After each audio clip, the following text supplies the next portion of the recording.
The following episode may be offensive to sensitive viewers and Gen Z.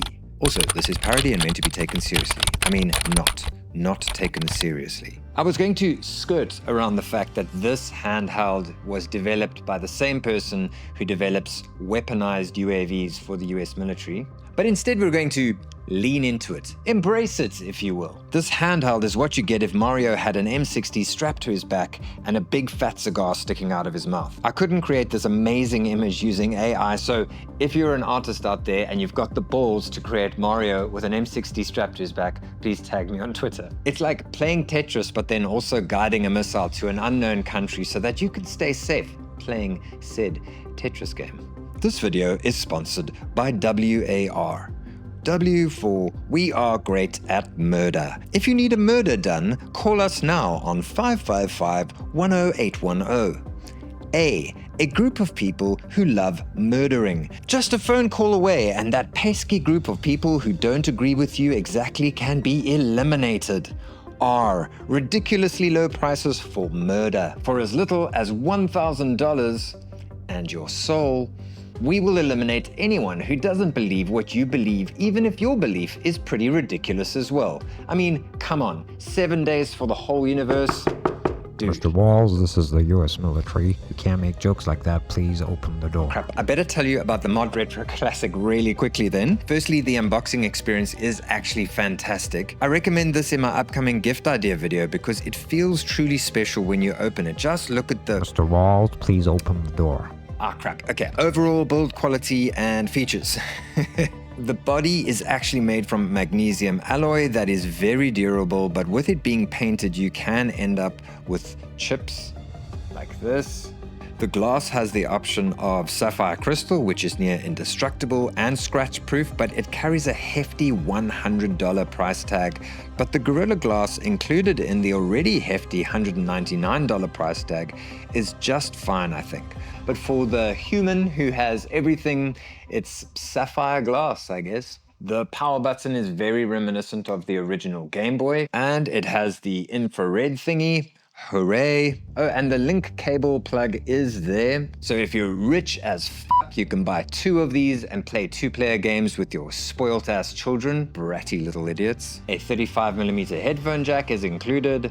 Yay. The USB-C port is only for charging with their power pack that they provide as an added extra, not for recharging additional AA batteries in here, as I thought it was. It's also for updating firmware and connecting it to your PC for maintenance. The volume wheel is a nostalgia element that we lost very quickly on emulators. Like, they dropped this feature on early Anbernic devices, and I think it was a mistake because the nostalgia is real with these little volume wheels. And a very well integrated menu button, which I will talk about later if I don't get captured. Oh, and the battery door also is a nostalgia vibe, you know, battery door, and the battery door is also metal. Put your AA batteries in the back there. And Modretro's theory with this is that it's avoiding obsolescence, that planned obsolescence, which I tend to agree with. This is a camera that I recently lent my daughter, and it is literally from 2005, uses AA batteries, and she can use it without any issues because A, it's built like a tank, and B, it uses AA batteries. Mr. Walls, we are preparing the battering ram. Please open your door immediately. Okay, I think let's prioritize the screen, the controls, the games, and then an argument against original hardware and emulation. So let's do that. The first thing, okay, the screen is a marvel. It's a color pixel-to-pixel copy of the Game Boy. You know how when you're emulating on an emulator and you kind of hit the sweet spot of shaders and filters, and everything just looks amazing and you can't quite put your finger on it, you just know you've hit the sweet spots. This feels like that all the time because of that perfect pixel to pixel ratio. All the games just look crispy and beautiful on this thing. Okay, so these aren't the best controls I have ever used, but given that they are designed to play Game Boy and Game Boy Color games only, they're good. Quite clackety, but the slightly clicky action buttons are working for me. The D-pad, however, is just a little too firm. Maybe it will loosen up, but you can't buy it hoping for that.